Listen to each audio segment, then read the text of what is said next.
Well, good afternoon. That has just been the President of the Republic of Kenya, President William Ruto, who has just made his entry into the Parliament of Kenya this afternoon, being the 21st day of November 2024, and the President will be making his State of the Nation address.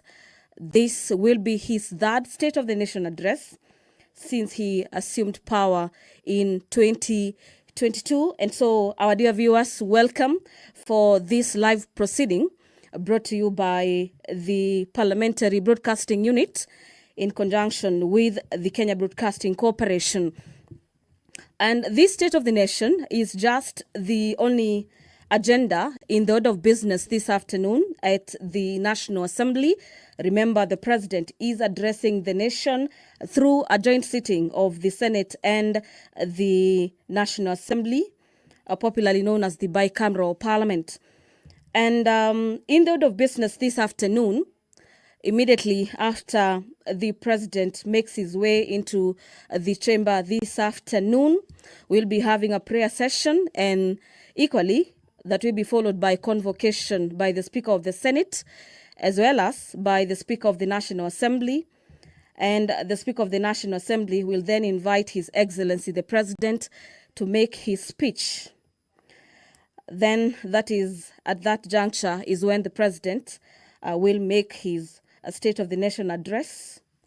And immediately after the conclusion of that, we'll have the House adjourning this afternoon, owing to the fact that the State of the Nation address is the only agenda lined up for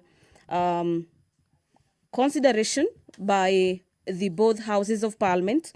And remember, this State of the Nation address will not be debated today, but has been allocated 4 days, beginning Monday next week, for debate by both houses of Parliament.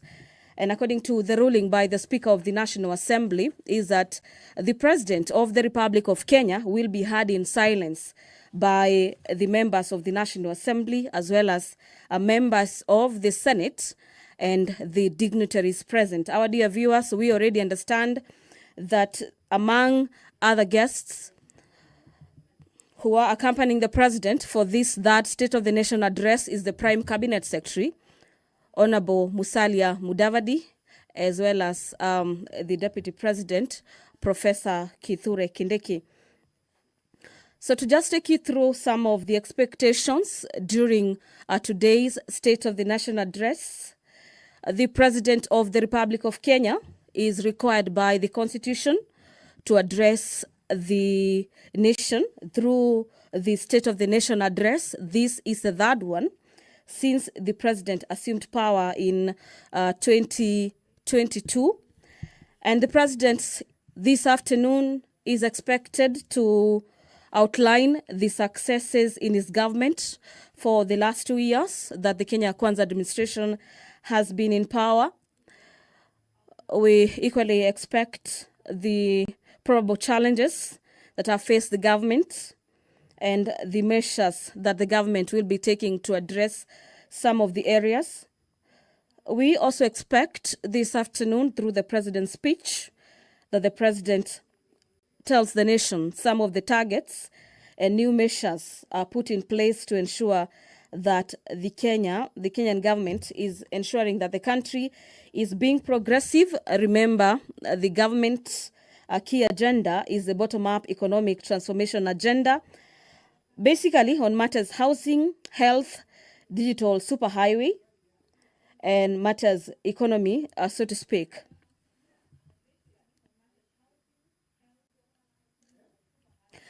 The very first State of the Nation address was done on the 1st of 29th of September, the year being 2022.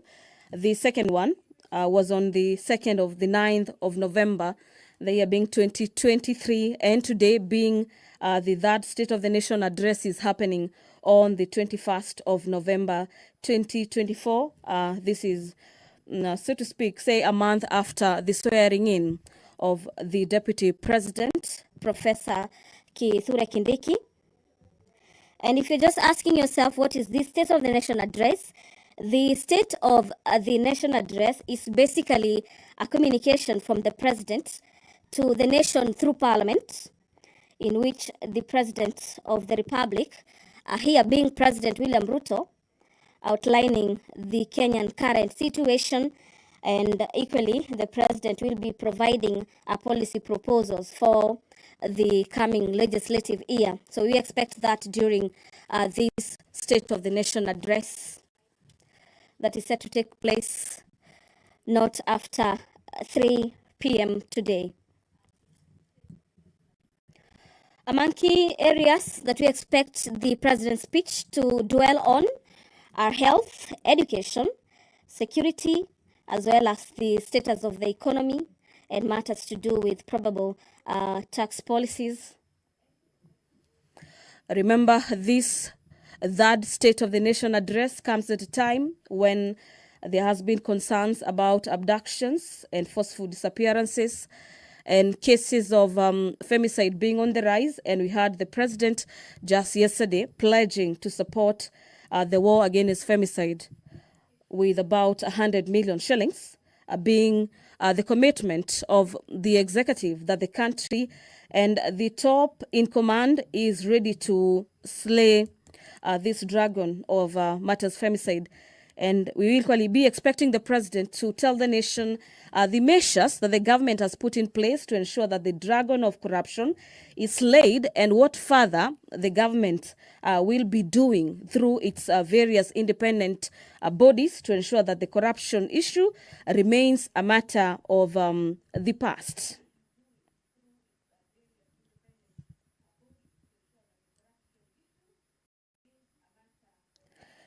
Well, during his last State of the Nation address, the president spoke on a number of issues. They included the steps that will be taken to improve as well as boost matters economy, create jobs. Remember, the country is facing the aspect of unemployment, especially among the youth, and the government having come into power with one of their key campaign agendas being addressing the area of unemployment in the country. We'll be expecting a report from the president in regards to how the country is doing on that area, as well as the steps being taken to further cushion the youth from a further unemployment crisis.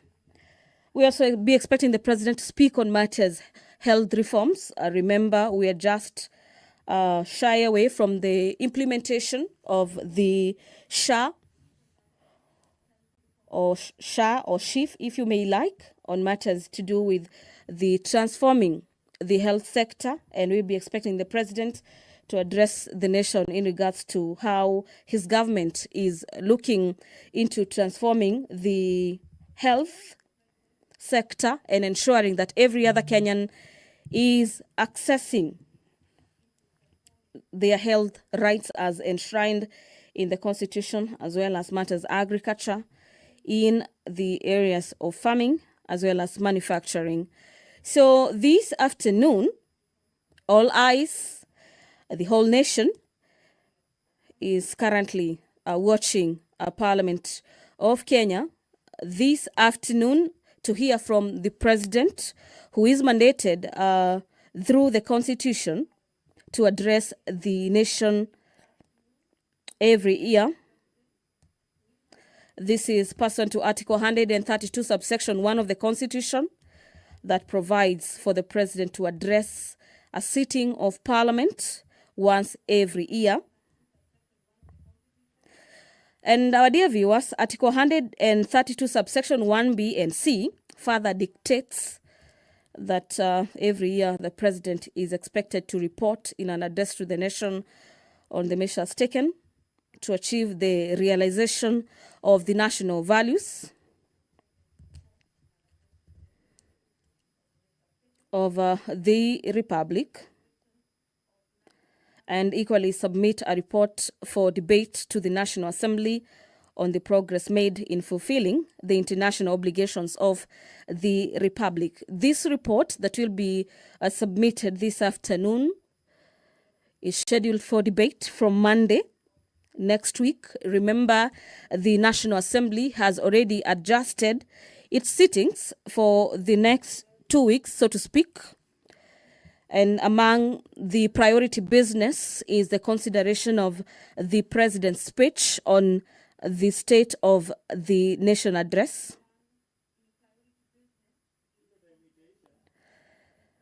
This year's address is coming technically about a fortnight after the swearing in of Deputy President Professor Kithure Kindiki. And we expect the president to address the measures taken to achieve the matters of national security, national values, and also highlight the achievement of his administration, such as the rollout as well as the uptake of the new Social Health Insurance Fund, popularly known as SHIF, that replaced the National Health Insurance Fund, also known as NHIF. So the president is currently with the speakers of the National Assembly as well as the Senate, where the president is expected to brief them as well as sign the voters book, bearing in mind that the president is a visitor today in the presence of Parliament. Thereafter, the president will be ushered into the chamber this afternoon by the both speakers of the National Assembly as well as the Senate. I'm speaking about Speaker Moses Wetangula as well as the Speaker of the Senate, Honorable Amason Jeffer Kingi. Before them will be the sergeant at arms, and here I mean the key bosses of the matters to do with the proceedings of the both houses of Parliament, technically making their way into the chamber this afternoon. And immediately after, the sergeant at arms carrying the mace make their way or do that step into the chamber this afternoon.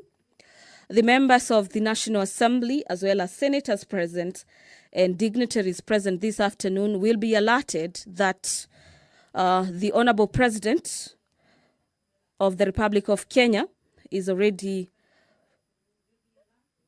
ready to get into the chamber this afternoon and do exactly that, which is the address of the nation that will be preceded by the announcement or probably the notification by the Speaker of the Senate as well as of the National Assembly, who are expected to do a convocation. From our indications, it appears that particular procession is about to take place. Remember, this being that all eyes are on Parliament as President William Ruto makes his much anticipated State of the Nation address. This State of the Nation address presenting a crucial opportunity for the President to outline his administration's progress, the challenges, as well as future plans in the period characterized by some to speak, some economic turbulences, and there's heightened public expectations on this third State of the Nation address. It is technically a step-by-step march to the National Assembly's chamber this afternoon. And from your screens, you can see the maces of both houses of Parliament have made their way into the chamber this afternoon, closely followed by the clerks, as well as the president in between the two speakers, that is the Speaker of the National Assembly, as well as the Speaker of the Senate. And we expect the president to equally address matters to do with the cost of living. Dear viewers, allow me to hand you over back to the proceedings of these live proceedings, streaming to you live from the Parliament of Kenya and brought to you by the Kenya Broadcasting Corporation in conjunction with the Parliamentary Broadcasting Unit. My name is Gladys Mungai. Have yourself a great afternoon.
Na tuombe.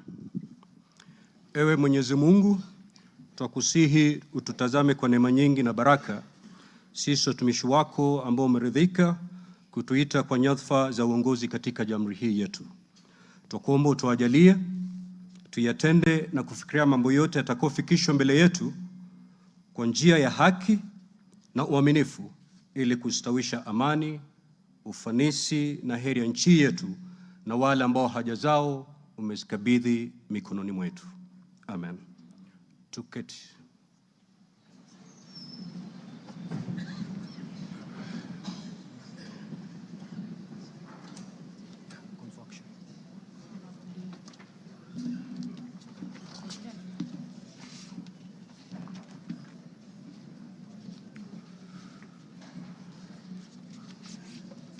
Order, honorable members. Let us all be seated. Thank you. Your Excellency, Honorable Dr. William Samoei Ruto, CGH, President of the Republic of Kenya and Commander-in-Chief of the Defense Forces, the Right Honorable Dr. Moses Wetangula, EGH, MP, Speaker of the National Assembly, honorable members of Parliament, distinguished guests, ladies and gentlemen. Article 132, Subarticle 1B of our Constitution provides that the President shall address a special sitting of Parliament once every year and may address Parliament at any other time. Article 132, Subarticle 1C of our Constitution further provides that the President shall, among others, once every year, report in an address to the nation all the measures taken and the progress made or achieved in the realization of the national values referred to in Article 10 of the Constitution. In addition, Article 240, Subarticle 7 of the Constitution requires the President in his capacity as the chairperson of the National Security Council to report to Parliament annually on the state of security in Kenya. In this regard, the Chief of Staff and Head of Public Service, via the letter dated reference EOP/CAB.26/4A, Volume 4, into brackets 178, and dated the 9th of September 2024, informed the Speakers of the Houses of Parliament of the intention of His Excellency, the President, to address Parliament. Consequently, and upon consultation, the address to Parliament by His Excellency the President was scheduled for today, Thursday, the 21st of November, 2024. Pursuant to Standing Order 25-2 of the Senate Standing Orders, I notified honorable senators of the place, date, and time of today's special sitting via Gazette Notice number 148/29, which was published in the Kenya Gazette on Friday, the 15th of November, 2024. Further, together with the Right Honorable Speaker of the National Assembly, I notified all members of Parliament and the general public of today's special sitting via notices placed in 3 local newspapers yesterday, Wednesday, the 20th of November, 2024. Accordingly, honorable members, this special sitting is properly convened. I thank you.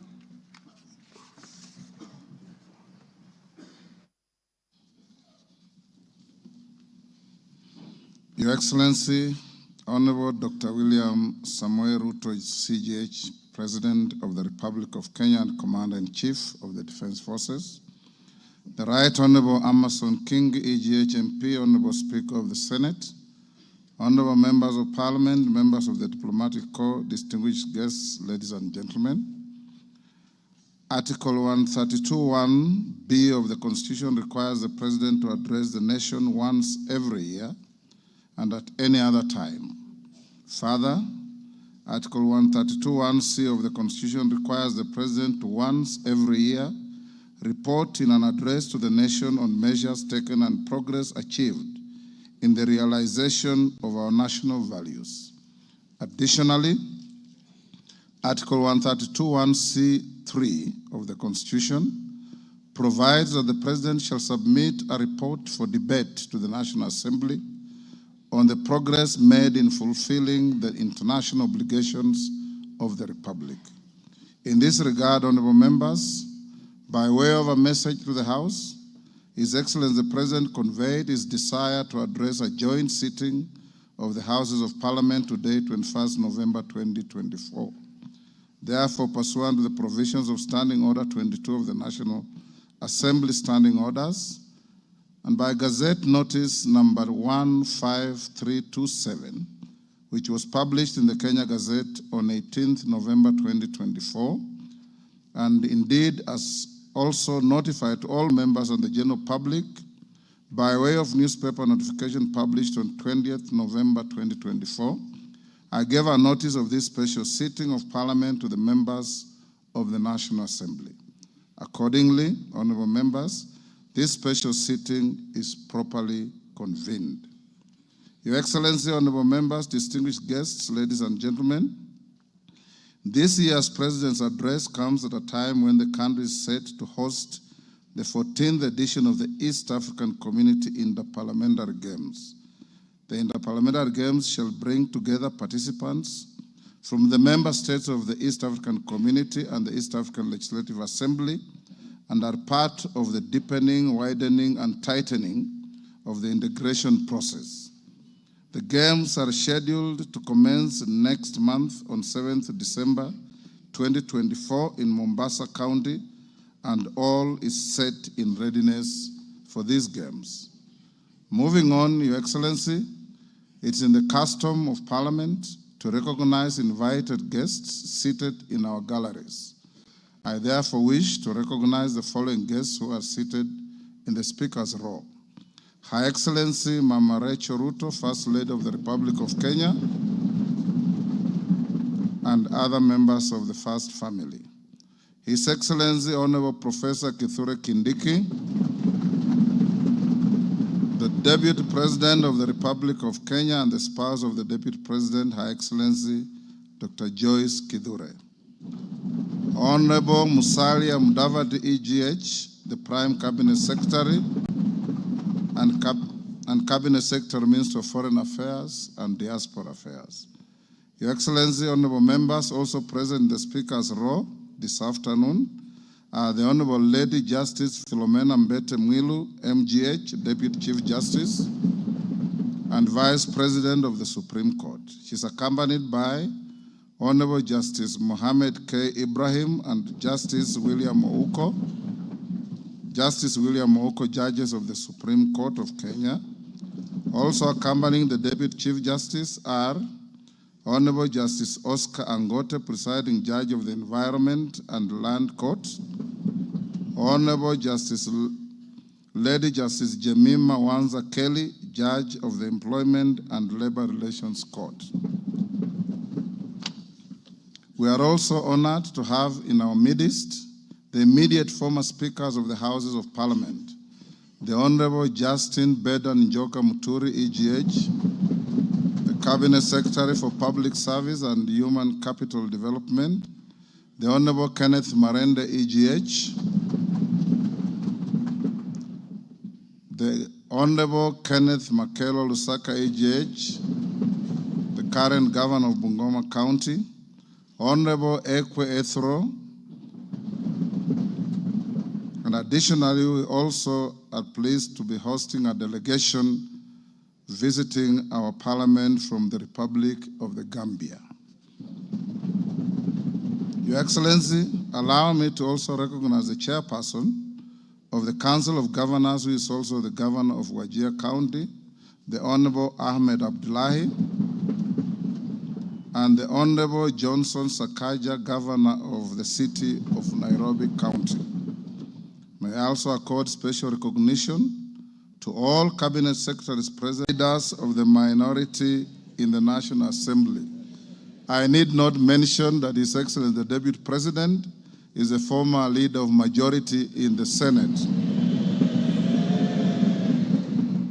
I also acknowledge the presence of Mr. Felix Kosgei, Chief of Staff and Head of the Public Service, Principal Secretaries, members of the Diplomatic Corps, and heads of constitutional commissions and independent offices and state corporations present. They are all welcome to the House of Parliament. Your Excellency, I wish to make a special welcome to Parliament and mention the Chief of the Kenya Defense Forces, General Daniel Kahariri, who is present, and the respective service commanders, the Inspector General of Police, and other leaders of our disciplined forces who are seated at the Speaker's row. Parliament is grateful for your distinguished service to our great nation.